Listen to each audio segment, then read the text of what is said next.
Oh, hello. My name is Mara, and welcome to Books Like Whoa.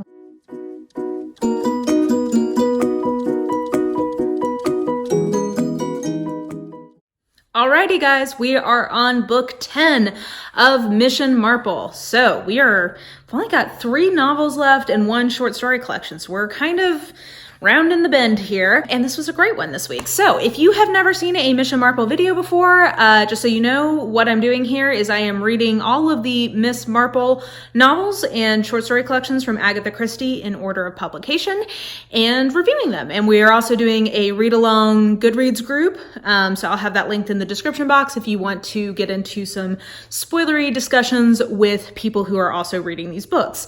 Now, the way these videos work is that I will start off pretty much spoiler free. So I'm going to give you a plot synopsis that will take you up roundabouts to where we find a body. I will talk about some character details and I will talk about some themes. If you consider any of this to be spoilers, you are warned now, but my intention is to give you enough that you might be interested in reading the book if you have never read a Miss Marple book before, or if you've not read this Miss Marple book before. So that is what we will do, and then I will transition at that point. I will let you know that I am moving into a spoiler section, and at that point I will feel free to spoil anything in the Christie canon, and kind of talking about my thoughts in more depth at that point. So I think that's everything I need to tell you. So let's go ahead and dive into the plot synopsis of the 10th Miss Marple book and a personal favorite of mine. So it is 1964. Miss Marple is a smooth 96 years old, and her very devoted nephew Raymond West, who is an asshole but is a unquestionably pretty great nephew. He takes very good care of Miss Marple.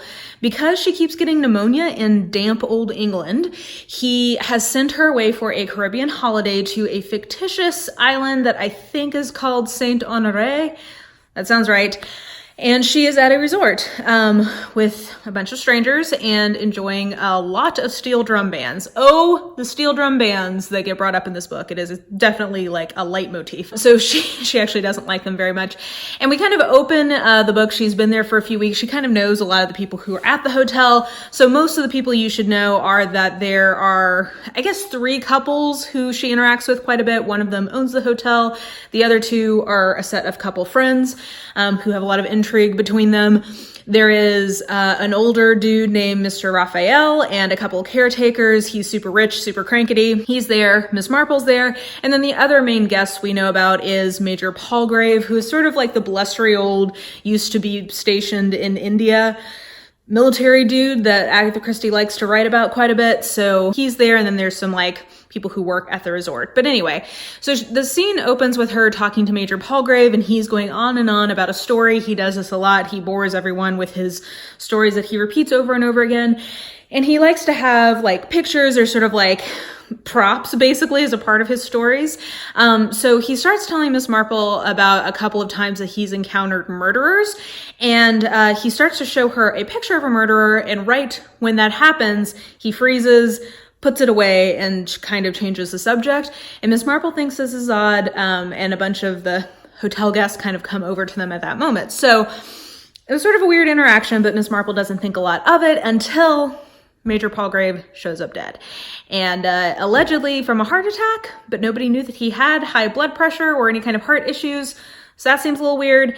And Miss Marple starts to do some sleuthing. And I bet you will not be surprised to find out that it was not an accident, and that the body count starts to pile up. So I think that's all I need to tell you about the story. Let me get into some of my impressions of why I like this one so much. So historically, I really liked this one. It was one of the first Marples I read. It actually might have been the first Marple I read. It was early on for sure, but it was definitely the first Marple audiobook I got. And so subsequently, I ended up listening to it several times, so I just know the story really well. And I, for whatever reason, thought that on this reread, I was not going to like it as much. I was like, I probably just liked it because it was one of the first ones I read, one of the early ones I read. But I was, pleasantly surprised to realize, no, I think I had it rated as a 4-star, and I would stick to that. I think that it's one of the really good ones in the Marple canon. I saw several people mention that this is far and away her best novel of the 60s, and I would agree with that based on what I've read of her novels written in the 60s, that it has a lot of what's great about Christie, and it doesn't have a lot of the writing problems that books of this eras of hers tend to have. I'm not sure totally why. I think because it is set in the 60s, but it doesn't really read as 60s to me. Like, it reads more like it's in the 40s or the 50s. I don't know. I just think that for whatever, she's not on any of her hobby horses of like, damn these hippies, or like, you know, modern women in their whatever. Like, she doesn't get into any of that. Yeah, so I think that that was a good pitfall avoidance on her part. And so she retains a lot of what is really great about Christie in terms of like very sparkly prose, and I think a really well done whodunit. Like, I think the hand wavium in this particular one is very good.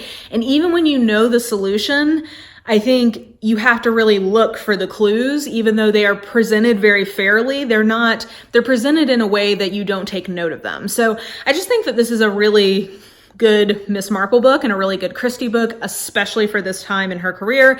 In terms of my rating, before we get into some themes, like I said, I gave this 4 stars.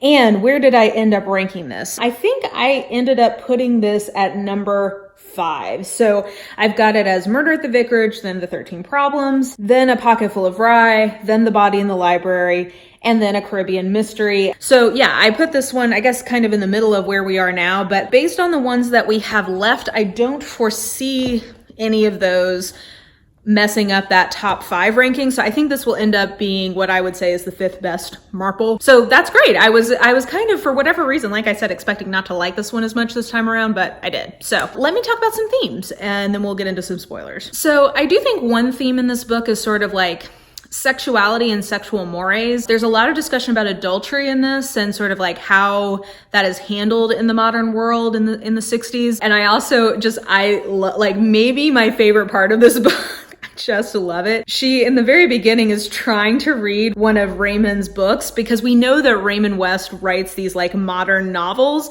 And I thought that he was always writing sort of in the Philip Roth mode. And maybe this is still meant to be sort of a play up on that. But like, I just love Miss Marple's reaction to this. This is in like the opening chapter. Her glance strayed for a moment to the book on her lap, lying open at page 23, which is as far as she had got, and indeed as far as she felt like getting. "Do you mean that you've had no sexual experience at all?" demanded the young man incredulously. "At 19? But you must! It's vital!" The girl hung her head unhappily. Her straight, greasy hair fell forward over her face. "I know," she muttered. "I know." He looked at her, stained old jersey, the bare feet, the dirty toenails, the smell of rancid fat. He wondered why he found her so maddeningly attractive. Miss Marple wondered too, and really, to have sex experience urged on you exactly as though it was an iron tonic.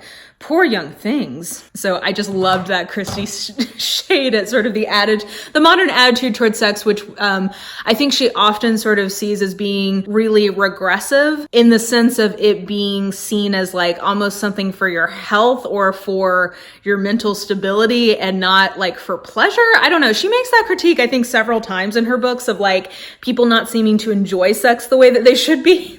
But I love that it's Miss Marple who's making that observation, since she's meant to be this sort of maidenly old lady. So anyway, all that to say, I think that sex and sort of like how it fucks with your mind is a huge part of the themes in this book. So I just wanted to mention that. But yeah, I think everything else I want to say about this book is pretty spoilery. So I will just say that I really like A Caribbean Mystery. It's one that I would recommend. I don't know that it would be great as your first Christie, but I definitely think it's one that holds up really well. So once you've gotten through some of those kind of classic ones that are earlier in the oeuvre, I think you definitely have this one to look forward to.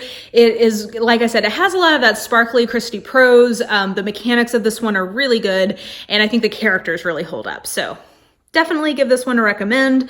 And now let's move into my spoiler bit of this. So yeah, what I really love about this book is that even though in any Christie book, you should always be pretty suspicious of a spouse when someone dies, I think that in this one, she does a really good job of keeping your attention away from Tim and on the two couples who are there together and like cheating on each other. So I think she does a really good job of keeping you from focusing on the fact that part of what Major Palgrave had been talking about was this idea of a serial wife murderer. And so when you finally see the trap sprung, I do think it's really satisfying to kind of see like, oh yeah, okay, this connects with these sort of little snippets that we'd heard about. I really like that. I don't necessarily love the one weakness of this is that she does get too up in like more of a forensic understanding of psychology that I don't think she handles well. So like anytime Christie's handling like neuroses or breakdowns or paranoia or madness or any sort of like actual clinical definition of mental illness, I just don't think she does a great job of that. That being said, I think it's somewhat saved for me by the fact that it's not actual mental illness. It's sort of like gaslighting someone. So, you know, I'll give her a little bit of a pass there. But I also just like, this is a type of plot that she has done a lot. Now, I am not, just for clarity, I'm not saying that these are one-to-one parallels. I'm just saying I think that there are some elements of this, like there's some shared DNA between the stories I'm about to mention. I think A Caribbean Murder, The Triangle at Rhodes, Dead Man's Folly, Evil Under the Sun, that one short story from the 13 Problems. There's a lot of two things that this book has that those have, which is like not clear on who in a circle are actually having an affair, and obfuscating prior spouse killing. I think that this book successfully combines two tropes that she has had in all of those other books and other stories of hers as well, but those are the ones that come to mind. It successfully combines two tropes that she does really well in a way that's very satisfying to me and feels very Christie. So I think that's part of why I particularly have a lot of affection for this book. But anyway, overall, yeah, like I said, good Christie, really enjoyed this. I think this is the last of the good books we're going to read for this project. I could be wrong, but if I'm remembering rightly, neither At Bertrand's Hotel nor Nemesis are great, though it is really exciting to see Mr. Raphael show back up. He's in this book, and I think he's also in Nemesis, if I'm remembering rightly, and I really like that character, so have that to look forward to. But yeah, I think this might be the last of the great Marples, but we will still roll on next time with At Bertrand's Hotel. My friend Dane at Dane Reads read that one, I think, last year and really didn't like it and reminded me of some of its weaknesses, so we'll see how that goes. Stay tuned. But yeah, definitely let me know what you thought of this book if you've read it. And I hope you guys enjoyed this video. If you did, please like, subscribe, follow me on the social medias if you are so inclined. I have all that information listed in the description box below. And I think that will do it. I hope you're having a super lovely day, and I will just talk to you soon. Bye.